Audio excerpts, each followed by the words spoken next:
거죠.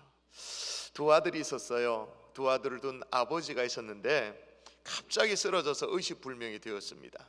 큰아들이 아버지를 아무리 흔들어 깨워도 아버지 의식은 돌아오지 않아요. 다급해졌죠. 이 큰아들이 응조치를 하면서 동생에게 빨리 119 연락하라고, 119 빨리 부르라고 그렇게 했습니다. 동생이 나가서 뭘 하는 것 같은데 소식이 없는 거예요. 나갔던 동생이 아무 소식 없고 들어오지 않는 거예요. 초조해진 형이 혼잣말로 중얼거리를 뭐라고 중얼거리냐, 도대체 이놈은 죽은 거야 산 거야 라고 했어요. 근데 그 순간에 아버지 의식이 돌아왔어요. 마침 그때 뭘 들었을까요? 도대체 이놈이 죽은 거야 산 거야. 그것도 그 사랑하는 자기 아들이 이래 내다다 보면서 이놈은 산 거야 죽은 거야. 충격을 받아가지고 또 까무러쳤다는 사실, 그런 얘기가 있어요. 오해가 부른 비극이죠. 한 할머니가 있었습니다. 예전에 제가 한번 말씀드렸는데 집으로 가려다가 골목에 들었었어요. 뒤에서 뭐라고 얘기하는데, 뭐라고 얘기하냐, 가치가 처녀라고 말하는 거예요.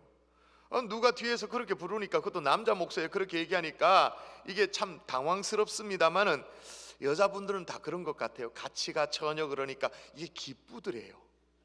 설레더래요. 놀란 가슴을 좀 진정시키고 다시 걷고 있는데 또 소리가 들리니 가치가 처녀라고 하는 거예요. 아무리 봐도 이렇게 이 골목에는 자기 말고 다른 사람이 없는 것 같은데 설레는 마음에 이 할머니가 그렇게 생각했답니다. 야, 아직도 내 뒤태가 살아있는가 보다, 처녀로 보이는가 보다. 그렇게 이제 옷 매무소를 이제 고쳐매고 이제 걸음을 멈추고는 뒤에서 오는 이 남자가 누군가 좀 궁금해가지고 이제 간격이 좁아졌다고 느껴질 때 고개를 획 돌려가지고 목소리의 주인공을 확인하게 되어졌습니다. 근데 누구냐면 생선 장수가 말이에요. 이렇게 외치는 거예요. 갈치가 1,000원, 갈치가 1,000원. 근데 그게 이 할머니 귀에는 어떻게 들렸다고요? 가치가 처녀. 여러분, 이 정도의 오해는 애교로 봐줄만 하지요, 그죠? 근데 살다 보면 정말 어려운 오해가 있습니다. 정말 고통스러운 오해, 부부 금슬이 깨지는 오해, 부모 자식 간에 불화가 생기는 그런 오해가 있죠. 오늘 바울 사도도 오해를 받고 있어요. 여러분, 지금까지 살펴온 대로 내용을 살펴보면 1차, 2차, 3차 선교여행을 떠났는데 1차, 2차는 원래 떠났던 원 지점으로 돌아왔습니다. 파송교회 안디옥교회로 원점으로 다시 돌아왔죠. 근데 지난주에도 말씀드렸죠. 3차 선교여행은 그렇지 않았다고. 어디로? 예루살렘으로 돌아가면서 선교여행이 마무리되어지는데, 그래서 꿈에도 그리던 예루살렘에 도착을 했습니다. 그리고 예루살렘 교회 지도자들, 사도들, 교회 일꾼들을 만나고 그렇게 참 너무나도 복된 시간이었죠. 거기까지는 좋았어요. 근데 바울이 오해를 받는데, 어떤 오해를 받게 되는가 여러분 읽어보십시다. 자, 같이 시작. 내가 이방에 있는 모든 유대인을 가르치되 모세를 배반하고 아들들에게 할례를 행하지 말고 또 관습을 지키지 말라 한담을 그들이 들었도다. 전혀 사실무근이잖아요. 바울이 그렇게 말한 적이 없어요. 그렇게 가르친 적도 없어요. 지금까지 바울은 유대인들에게 모세 율법 안 지켜도 된다라고 말한 적이 없습니다. 할례 행하지 않아도 된다라고 그렇게 가르친 적이 없어요. 오해를 받고 있는 거죠. 다만 그건 있죠. 이걸 뭐 할례라는 이 모세 율법을 어떤 구원의 조건으로 그래가지고 유대인들 말고 이방인들에게 모세의 어떤 율법이라든지 할례를 강요하는 거, 그건 하면 안 된다라고 그렇게 가르쳤지, 유대인들이 모세 율법 무시해도 된다, 할례 안 해도 된다, 그렇게 말한 적은 없어요. 사실 이 문제도 예전에 예루살렘이 이 문제 때문에 공회가 열렸잖아요. 공의회가 열려가지고 고통 정리 다 하고 다 매듭이 됐잖아요. 그런데도 이렇게 덤팅이를 쓰고 있는 거예요. 또 혹시나 그런 오해의 소지가 있을까 싶어서 바울이 얼마나 조심했냐면요, 사도행전 16장에 보면 이런 대목이 나와요. 제가 볼게요. 디모데는 이라고 나와요. 디모데가 누군지 우리가 알잖아요.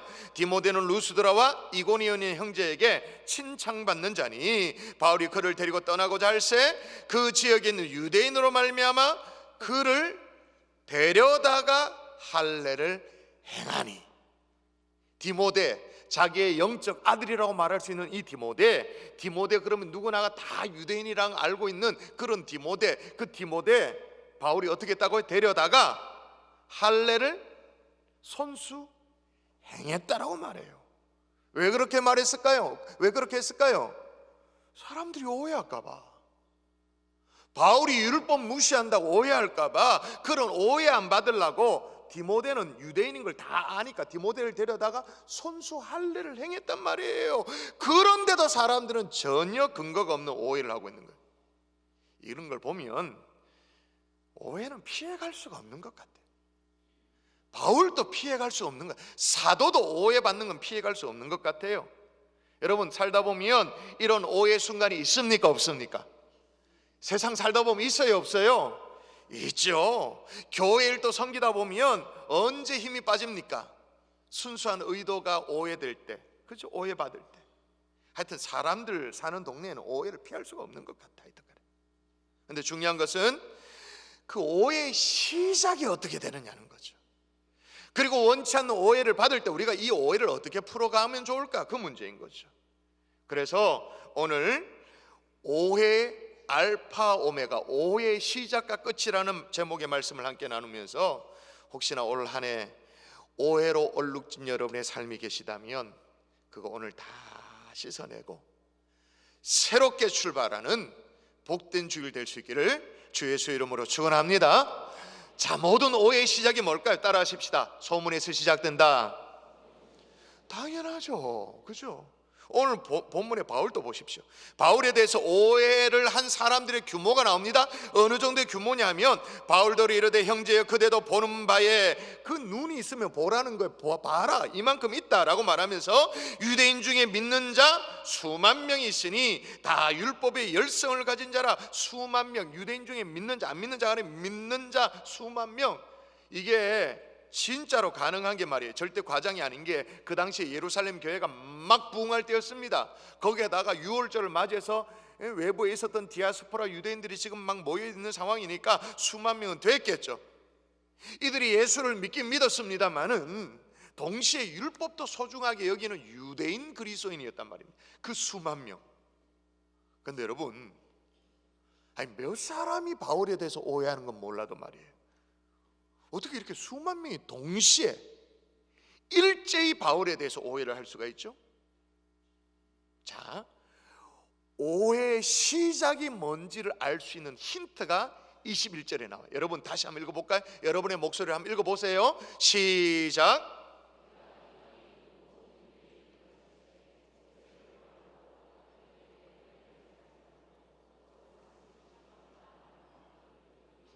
자, 관습을 지키지 말라 한 다음을 그들이 어떻게 했다고요? 그들이 들었도다.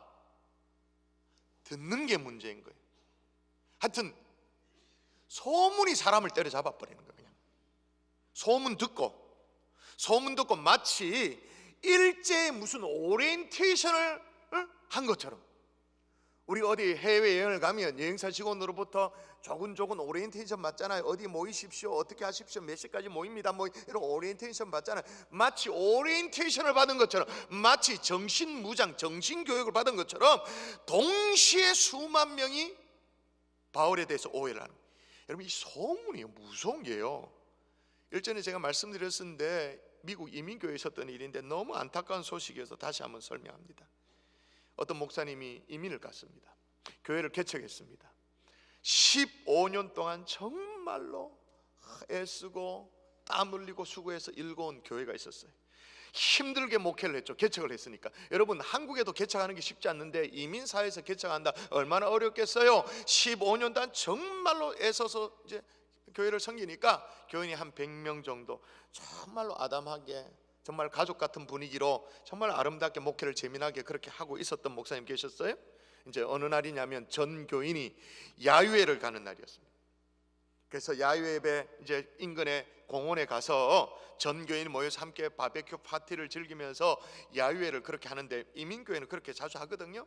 그날 말이에요, 목사님의 17살 된 아들도 이 야유회에 참석을 하는데 말이에요, 이제 운전을 하고 가다가, 미국은 16살에 면허를 따거든요. 17이니까 자기 차를 가지고 있죠. 운전을 하고 가다 보니까 이제 기름이 똑 떨어진 거예요. 주유소에 들어서 가스를 넣었습니다. 기름을 넣었습니다.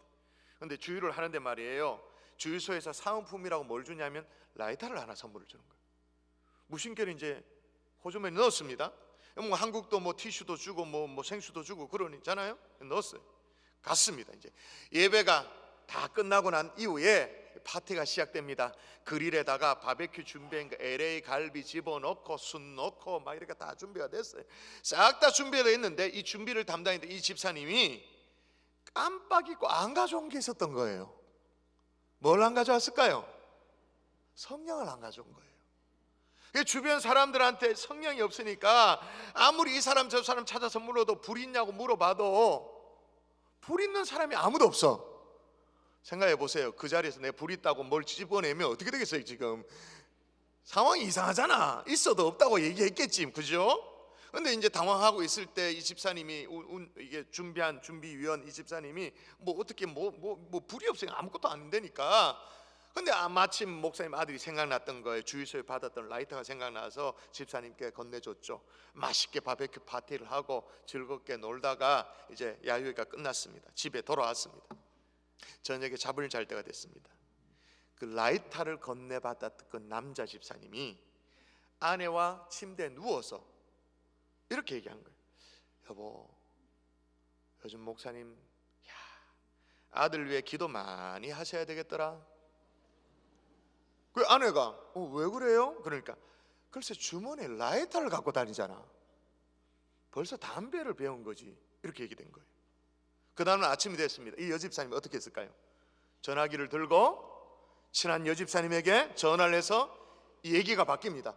아이고, 우리 목사님 아들이 담배를 못 끊어서 걱정이 많다고. 집사님 기도해 주세요. 기도 부탁, 형식은 기도 부탁이었는데 소문이었습니다. 계속 소문이 퍼집니다. 이 한 달이 지나니까 소문이 어떻게 됐냐면 목사님 아들이 마리화나를 못 끊어가지고, 그러니까 대마초 이 중독이 돼가지고 이게 기정사실화 돼버린 거예요. 그리고 그 얘기를 들으니까 사람들이 또 막장구를 치는 거야. 맞다, 그래. 아이고, 머리 노랗게 물들 때 내가 알아봤다. 내가 진짜 그 청바지 찢어진 거 그 입을 때 내가 그 좀 뭐 이상하게 봤다. 야, 그렇게 또 얘기되는 거예요. 목사님 가정만 모르고 온 성도들이 다 알게 되어진 거예요. 목사님 이제 여름을 맞이해서 여름 휴가를 떠났습니다. 여름 휴가를 간 사이에 말이에요, 당회가 열렸어요. 하여튼 목사님 자리를 비우면 안 돼. 그때 장로님들끼리 모여가지고 뭔가 결정을 내렸습니다. 그리고 목사님이 이제 휴가를 마치고 돌아오니까 그 뭔가를 얘기를 하는 거예요. 그제서야 얘기를 듣고는 이 목사님 너무너무 당황스러워가지고 아들을 불러서 자초지게 물었죠. 어떻게 됐냐고. 그러니까 이렇게 라이터 얘기를 하는 게 된 거죠. 그걸 이제 목사님도 그 교회 앞에 다 해명을 했어요. 근데 희한하죠? 해명이 안 통해. 왜 그럴까요? 너무 믿음이 좋아가지고. 어떤 믿음이요? 오해를 믿는 믿음이 좋아가지고, 소문을 믿는 믿음이 좋아가지고, 이미 모든 것들은 다 기정사실화가 다 돼 있는 상태인 거예요.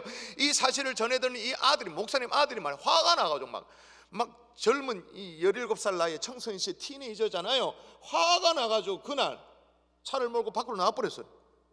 교통사고가 났죠. 그 자리에서 즉사를 했어요. 목사님 아들이 죽어버렸어요. 너무 큰 상처를 목사님이 받고 목회를 계속 하려고 했는데 이게 안 되잖아요. 어떻게 되겠어요? 교회를 사임했어요. 어떻게? 성도들도 야, 사람이 이렇게 막 몰아가 죽이는 교회 도대체 난 무서워서 교회 못 다니겠다.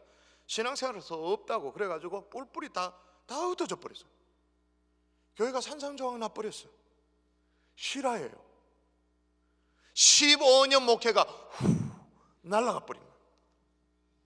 교회가 날아가 버린 거예요. 없어져 버린 거예요. 15년 동안 목회한 땀과 수고가 하루아침에 완전히 무너진 그 시작을 보란 말이에요. 그 시작이 뭐냐? 작은 소문이었어요. 침대에 나란히 누웠어요. 야, 목사님 아들 왜 기도 많이 해야겠더라? 그거였어요. 그게 시작이었어요. 대수롭지 않는 소문이었습니다. 근데 여러분, 그 소문이 교회를 무너뜨리고 사역자의 사역을 송두리째 날려버리게 되어진 거예요. 그건 작은 게 아니에요. 큰 게 아니에요. 작은 소문에서 시작됐다라는 것, 여러분 마음에 새길 수 있기를 주의 이름으로 축원합니다. 제가요 담임 목사로서 우리 경산중앙교회도 한 10년쯤 섬겨보니까 이제 내가 확실하게 얘기할 수 있을 것 같아요. 교회 안에 들리는 소문이 있잖아요. 그 누가 아무 막 그럴싸하게 포장을 해도 막 이게 딱 들어맞아도 거의 90%가 뭘까요? 소문이야. 딱 들어맞아도 진짜 소문이야. 진짜 소문이란 말 또 헷갈리라. 엉터리다 그 말이야. 다 엉터리다 그 말입니다. 근데 중요한 건 뭐냐? 전혀 근거가 없는 소문은 아니에요. 근거가 있긴 해. 그건 뭐냐면 목사님 아들처럼 주유소에서 받은 라이터 호주머니 집어넣었다라는 그 정도는 있어요. 그 정도 사실은 있어요. 근데 거기에다가 어떻게 해요? 막 더해지는 90%가 가공이 되어지는 거예요. 놀랍죠. 오병이어의 역사가 일어나 버리는 거예요. 그게 일어나 버리는 거예요. 자, 그러면 이 시점에 참 어려운 얘기를 제가 하고 있습니다. 여러분 마음의 문을 열고 한번 들어봐 주세요. 생각해 보십시다. 우리가 지성인이잖아요. 그럼 뭔 얘기를 듣는다 우리가 그걸 획 넘어갑니까? 그래도 우리가 교양이 있는데 누가 뭐라 그런다고 뭐 또 뭐 그러고 그런 사람들 아니잖아요. 우리가 자 지성인이고 교양도 있고 거기다 우리가 믿음까지 있잖아요. 그런데 왜 소문을 듣고 헷가닥 넘어가죠? 왜 바로 믿어버리죠? 자, 오늘 보세요. 바울의 경우도 보세요. 율법을 무시한 증거도 없고 증인도 없고 아무것도 없어요. 그러면 몇 사람이 오해하면 몰라. 그런데 수만 명이 아주 일제히 오해를 해버려요. 다 믿어버려요. 왜 그러느냐? 여러분 로마서 10장 17절이 작동되어지는 거예요. 자, 로마서 10장 17절 어떤 원리인가 한번 읽어볼까요? 같이 시작. 아멘. 여러분 복음을 들으면 우리 속에 구원에 이르는 믿음이 생겨나는 줄 믿습니다. 이건 여러분 세게 아멘 해야 돼. 다시 복음을 들으면 우리 속에 없던 구원에 이르는 믿음이 생겨나는 줄 믿습니다. 근데 똑같아요. 세상의 잡다한 얘기 들으면, 선입견의 얘기 들으면, 오해 얘기를 들으면, 그런 얘기를 들으면 똑같아요. 믿음이 생겨요. 어떤 믿음? 오해의 믿음이 생기는 거예요. 이게 무서운 거예요. 자, 들으면 믿음이 생기는데 그걸 믿으면 그 사람은 믿은 그 사람은 그게 사실이야. 믿은 그 사람은 그게 팩트야. 진실이야. 무섭죠. 그러므로 할 수만 있으면 여러분 어떻게 해야 돼요? 잘 들어야 돼요. 분별해서 들어야 돼요. 확인되지 않는 소문은 아예 들을 생각을 하지 마세요. 특별히 지도자에 대해서 허는 얘기, 부정적인 얘기, 비판적인 얘기, 그건 아예 귀를 막아버리세요. 왜냐? 오해의 믿음이 생겨나니까. 여러분 오해의 믿음이 딱 생기면 이렇게 꼬불차지거든요. 이렇게 되어지면 생기면 이게 아무리 펴려고 해도 이게 안 펴져요. 다 이렇게 쳐다보는 거예요. 이렇게 이게 고쳐지지가 않아. 자, 하여튼 여러분이 오해를 받지 않으면 좋겠습니다만은 또 오해를 뭐 안 받고 살 수 있겠습니까? 오해 받잖아요. 일단 오해를 받으면 어떻게 하면 좋을까요? 오해를 푸는 것이 더 중요하잖아요. 어떻게 풀어야 될까요? 따라 하십시다. 평화로 풀어야 한다. 여러분 옛날 바울 성질 같았으면 이거 이래 안 합니다. 조목조목 따지고 증거대라고 증인대라고 그렇게 얘기했을 거예요. 그리고 과거에 가말리엘 문화에서 공부했던 그 유대 율법 최고 학부를 공부했던 그 자존심을 가지고 이것들이 율법을 알면 얼마나 안다고 지금 내 앞에서 율법 무시했다고 율법 알긴 아냐고 한판 하라고 들렸을 거예요. 한판 당했을 거예요. 근데 그렇게 하지 않아요. 바울을 아끼던 교회 지도자들이 이렇게 이 문제를 풀어보자고 제안을 하거든요. 제안하는 내용을 한번 읽어보세요. 이게 그냥 읽으면 여러분이 이해가 안 됩니다. 자, 여러분 일단 읽고 제가 설명을 해야 이게 그 말이구나 이해가 되는데, 여러분 읽어볼까요? 시작.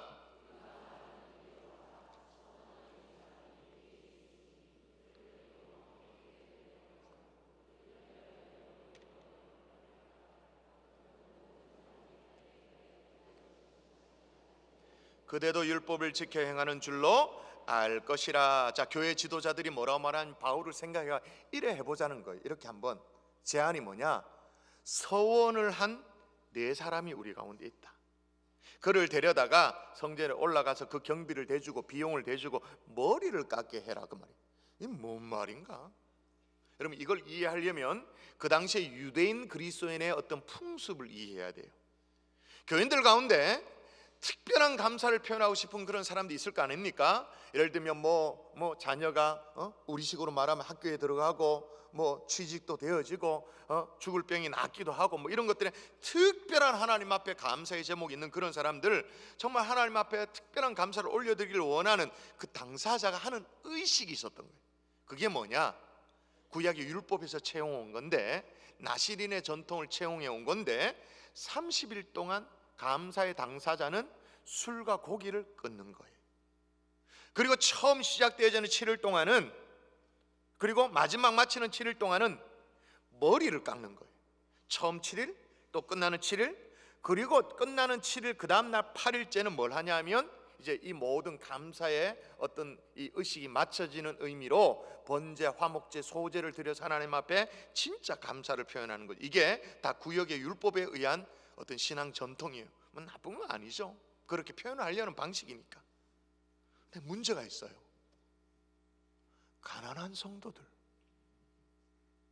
감사의 제목이 있어요. 그래서 하나님 앞에 특별한 감사를 올려드리고 또 싶다 그래가지고 처음 시작은 했어. 7일 동안 머리 깎고 시작은 했어. 술을 끊고 또 고기도 끊고 그랬어요. 마지막 7일 마무리를 지어야 되는데 뭐가 없을까요? 번제, 화목제, 소제를 드릴 재물이 없는 거야. 그래가 발만 동동, 이걸 어떻게 하나 동동 구르고 있는 4명이 있다라는 거예요. 근데 그 당시에 어떤 또 풍습이 있었냐면, 이런 가난한 성도가 있으면 조금 여유가 있는 성도가 대신 그 경비를 대주는 거예요. 경비를 대주고 머리 깎도록 만들어주는 거예요. 그럼 교회는 참 가난한 자를 돌봤으니까 참 인품이 있다고 존경한다고 칭송하는 그런 전통이 있었던 거예요. 지금 교회 지도자들이 이거 하자는 거예요. 이거 4명 지금 안타까운 사람이 있으니까 이걸 좀 도와줘서 경비를 대고 해결해주고, 그리고 네가 오해 사고 있는 전통을 무시했다라는 것, 그 오해를 벗어버리자, 그렇게 얘기합니다. 아니 여러분, 바울이 굳이 그렇게 할 이유가 뭐 있어요? 지금 선교사 신분에 한 푼이 급한데 돈 들여가면서 그렇게 할 이유가 뭐 있어요? 그리고 까딱 잘못했다가는요, 바울 옆에 지금 누가 있어요? 바울이 지금 홀몸이 아니거든요. 3차 선교여행을 마치면서 이제 예루살렘에 도착했는데 혼자 도착한 게 아니에요. 3차 선교여행 가운데 이방교회 개척된 교회 지도자 장로님들하고 같이 지금 예루살렘에 와 있어요. 장로님들이 뭐 들고요? 예루살렘 교회 전달하려는 헌금을 안고 지금 있어요. 그런데 바울 선생님이 우리한테는 십자가의 복음과 예수 그리스도의 피 말고는 아무것도 없다 그렇게 말했는데, 예루살렘에 오니까 율법을 쓱 지켜야 되는 것처럼 그렇게 스탠스를 취하네? 오히려 오해를 받을 수 있어. 예루살렘에서 받은 오해를 풀려고 그러다가 자신의 홈그라운드로 말할 수 있는 이방 교회, 본인이 개척한 그 교회 지도자들, 장로들로부터 오해를 더 살 수 있는, 심각한 오해를 받을 수 있는 그런 상황, 이게 보통 심각한 게 아니에요. 그런데도 바울이 어떻게 했는가? 여러분 읽어볼까요? 자, 여러분 읽습니다. 바울이 어떻게 했는가? 시작. 바울이 이 사람을 데리고 이튿날 그들과 함께 결례를 행하고 성전에 들어가서 각 사람을 위하여 제사를 드릴 때까지의 결례 기간이 만기된 것을 신고하니라. 바울이 이 사람들 4명 기다리고 있는 사람들을 데리고 갔다. 그래서 결례 기간이 만기된 것을 신고했다. 예루살렘 교회 지도자들의 제안을 따라서 그렇게 했다라는 거예요. 근데 더 중요한 것은 요 대목입니다. 보세요. 바울이 이 사람들을 데리고 이튿날 그들과 함께 결례를 행하고, 단순히 참 딱한 사람 4사람을 도와준 것, 그걸로 끝나는 것이 아니라 바울 자신도 같이 머리 깎고 들어앉아 있었다는 거예요. 정한 절기가 끝나도록, 나시린의 서원 의식이 끝나도록, 기간이 만기되도록 그렇게 같이 했다, 그 말인 거예요. 그럼 바울이 왜 이렇게 했죠? 왜 바보처럼 이렇게 자기가 모든 걸 감내해요? 왜 이렇게 자기가 물러서요? 2가지 이유로. 첫 번째, 교회의 평화를 위해. 바울이 자신과 함께 온 이 장로들로부터 또 다른 오해를 받는 한이 있더라도 예루살렘에 있는 수만 명의 양떼가 어려움을 겪고 교회가 시험에 들고 지도자가 아주 난처한 입장에 드는 것, 그걸 원치 않았던 거예요. 다시 말하면 교회 평화를 위해서 자기 자신이 물러서는 거예요. 그런데 우리는 어떻게 합니까? 우리는 교회 평화가 깨어지는 거, 그건 뭐 개의치도 않죠. 내가 받은 오해는 풀어야 돼. 억울한 건 난 못 참아. 어떻게 참아? 못 참지. 또 하나 바울이 양보한 이유가 뭐냐? 바울의 신념이 있는 거예요. 믿음이라고 말할 수도 있고 신념 때문이죠. 고린도전서에 나오는 바울의 신념입니다. 여러분 읽어볼까요? 같이 읽습니다. 시작. 내가 모든 사람에게서 자유로우나 스스로 모든 사람에게 종된 것은 더 많은 사람을 얻고자 함이라. 유대인들에게 내가 유대인과 같이 된 것은 유대인을 얻고자 함이요, 율법 아래 있는 자들에게 내가 율법 아래 있지 아니하나 율법 아래 있는 자같이 된 것은 율법 아래 있는 자들을 얻고자 함이라. 이해가 되세요? 바울이 율법 아래 있지 아니하나 율법 아래 있는 자 같이 그렇게 왜 했다고 말하느냐? 율법 아래 있는 자들을 얻고자 함이라. 여기 얻고자 한 말은 구원시키고자 함이라, 그런 뜻이 있죠. 그러나 또 어떤 뜻? 실족하지 않도록 하기 위함이라. 그러니까 바울이 왜 물러서요? 왜 자기 자신이 그걸 감내해요? 한 영혼이라도 실족시키지 않도록 하기 위해서 자기 자신을 희생시킨 거예요. 여러분, 오해가 아니라 누명을 쓰는 한이 있더라도 교회의 평화를 지켜낼 수 있기를 주의 이름으로 부탁드립니다. 한 영혼이라도 실족시키지 않는 하나님의 사람 될 수 있기를 주의 이름으로 축원합니다. 자, 그러면 이렇게 하면, 좀 물러서면, 바울이 자기 모든 걸 감내하면 오해가 풀려야 되잖아요. 여러분이 한번 물러서니까 오해가 풀립니까? 어때요? 다 눈덩이처럼 불어나지, 그렇죠? 마찬가지, 바울의 잘못된 소문이, 오해가 조금 누그러 떨어지는가 싶었는데 어떤 사람이 요 사람이 등장해요. 자, 그 이레가 거의 참회. 그 이레라는 것은 아까 얘기했잖아요. 감사의 의식을 마지막에 보내는 7일 거의 찼단 말이에요. 참회. 아시아로부터 온 유대인들이 성전에서 바울을 보고 모든 무리를 충동하여 그를 붙들고, 아시아에서 온 유대인, 출장까지 왔어. 멀리 출장까지 온 유대인이 있어요. 이 사람들 어떻게? 바울을 탁 붙잡았다. 바울을 어떻게 해야 돼요? 그러므로 경계해야 하는 거예요. 여러분, 여기에 나오는 유대인하고 앞서 그 수만 명의 유대인, 오해했던 유대인하고는 질적으로 다른 사람이에요. 앞서 바울에 대해 소문을 듣고 오해했던 사람은 어떤 의미에서 좀 순진한 사람들이야. 귀가 얇은 사람들이야. 그러니까 좀 순진해. 그 수만 명의 유대인하고 지금 여기에 나오는 유대인, 아시아에서 원전까지는 요 유대인은 완전히 달라요. 여기 나오는 유대인은요, 악의적인 유대인이에요.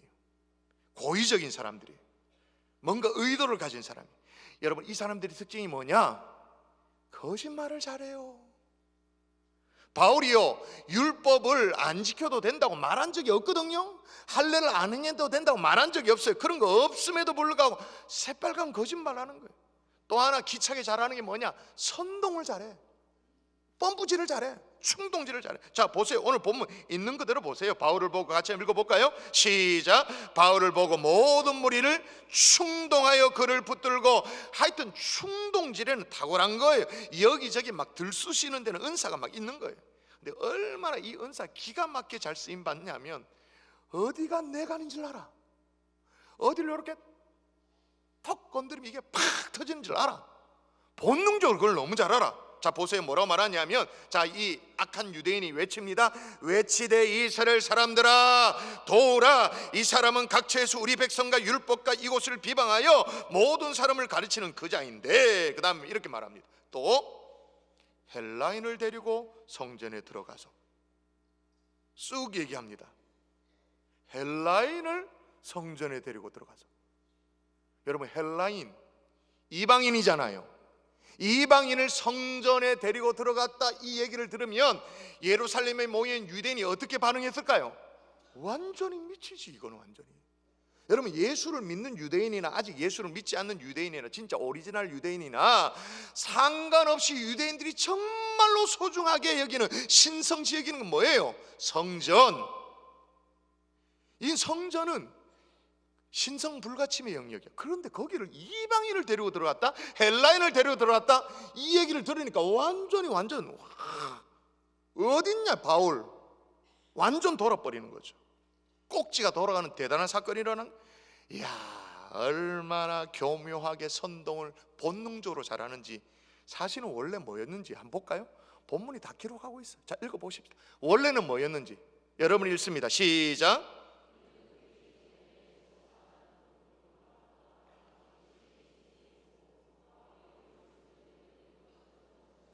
예, 헬라인이 함께 동행하긴 했죠. 에베소 사람 드로비모, 이방인이 함께 하긴 했어요. 함께 하긴 했는데 어디에요? 시내에, 성전이 아니에요. 근데 이걸 성전에 데리고 들어갔다. 완전히 사람들이 막 선동돼가지고 그냥 충동돼가 일어나죠. 여러분, 이런 선동에 능한 사람, 충동에 능한 사람, 여러분이 경계해야 되는 이유가 뭘까요? 여러분, 역사상 선동의 대표 선수가 누구예요? 잘 모르세요? 충동, 성동, 이런데 대표 선수 누구예요? 에덴 동산에 하나님의 말씀에 순종하며 잘 살던 아담, 하와, 누가 선동했어요? 누가 선악과 따먹고 싶도록, 그렇게 욕망이 느껴지도록 누가 그거 충동했어요? 사단. 그러므로 충동과 선동 경계해야 되는 이유가 바로 그거예요. 사단하고 비스무리한 거니까.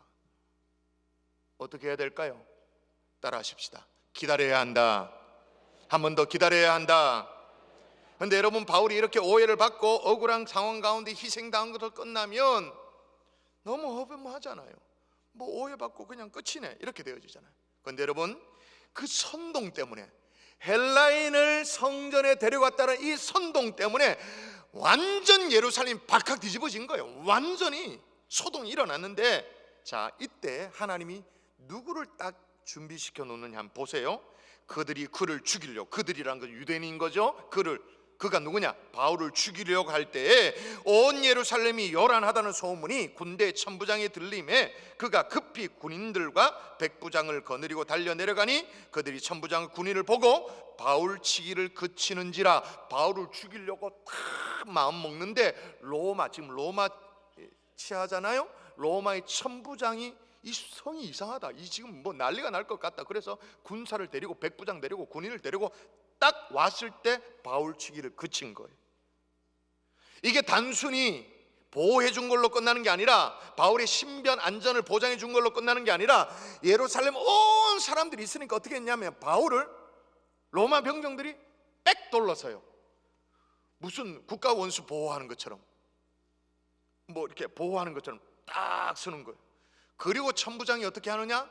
층대 높게 서도록, 바울이 높게 올라가서도록, 사람들이 있으니까 잘 보이도록 그렇게 하고는 뺑 돌아서서 바울을 보호하도록 호위병을 딱 세워놔요. 그리고 천부장이 네 하고 싶은 얘기 하라는 거예요. 자, 여러분 대답하세요. 이 기회를 누가 만들어 주셨다고 생각됩니까? 한 방에 억울함을 풀 수 있는 이 기회 누가 만들어 주셨다고 생각됩니까? 모든 해명할 수 있는 기회, 한 자리 예루살렘 사람들 다 모아놓은 상태에서 한 방에 해명할 수 있는 기회 누가 주셨다고 생각합니까? 하나님이죠. 이게 하나님의 때인 거예요. 여러분, 하나님의 경륜의 때가 있다는 것을 믿을 수 있기를 바랍니다. 그때를 기다려야 되는 거예요.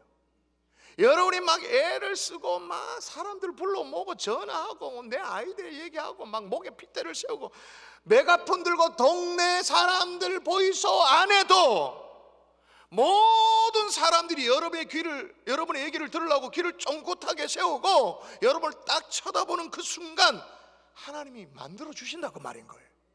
근데 더 중요한 건 뭐냐? 그날에 단순히 여러분의 억울함만 하소연하고 그렇게 억울함을 푸는 자리가 아니라 어떤 자리까지, 오늘 본문에 보니까 사도행전 21장 22장까지 쭉 보니까 그 자리에 서서 바울이 뭘 하냐? 예수 그리스도의 복음을 증거하는 거예요. 하나님 앞에 영광을 올려드리는 거예요. 단순히 여러분의 억울함만 푸는 것이 아니라 하나님의 복음을 증거하는 그런 자리까지도 하나님이 세우십니다. 인내하며 기다리면 그런 하나님의 섭리의 때를 하나님이 허락하신 줄 믿습니다. 말씀의 결론을 맺을게요. 오해의 시작이 어디서부터 있다고요? 소문에서. 침대에 누워가지고 야, 목사님 아들 위해 기도만 해야겠더라. 그것부터. 그게 절대 악의적이든 아니든 간에 상관없이 여러분 부탁드립니다. 소문의 진원지가 되지 않기를 주의 이름으로 축원합니다. 침대를 조심해야 됩니다. 베갯잎을 조심해야 됩니다. 소문의 진원지가 되면 안 돼요. 여러분 지난 주간에 있었던 일이에요. 제가 이 메시지를 다 준비해 놓고 제가 조금 일찍 설교 준비하는 편이잖아요. 이제 그 다음 또 설교를 준비하던 그 차제에 주중에 교육자들과 함께 인근 식당에 점심을 먹으러 갔어요. 근데 연말이라 그런지 막 사람들이 너무 많은 거예요. 야, 식당이 이렇게 장사가 잘 되나 싶은 게, 야, 교회가 이렇게 돼야 되는데 싶은 거 너무 사람들이 많은 거예요. 그 주문을 시켰는데 주문이 한참 걸려 나와요. 한참을 기다리는데 심심하잖아요. 앉아서 뭐 우리 교육자들과 이런저런 얘기하다가 요 이제 테이블 위에 있는 잔을 만지작거려서 제가 조그만한 잔, 그게 유리로 생겼어. 반짝여. 그게 작아서 너무 귀여워. 그래서 잔을 요래 놓고 폭에서 이렇게 넣어보고 3개까지도 넣어보고 또 다시 끄집어내서 이렇게 넣어보기도 하고 요래 놓기도 하고 뒤집어 놓기도 하고 잔을 만지작거리면서 제가 갖고 놀고 있었어요. 그걸 보더니 제 앞에 있는 교육자가 화들짝 놀라면서 아이고 목사님 누가 지나가다가 볼라. 함부로 만지지 마이소 그러는 거예요. 그 잔이 무슨 잔이었을까요? 많이 만져봤는갑다. 소주잔. 함부로 만지지 마이소 그러는 거예요. 여러분 함부로 만지지 않도록 조심도 해야겠죠? 그래도 오해받는 걸 어떻게 해요?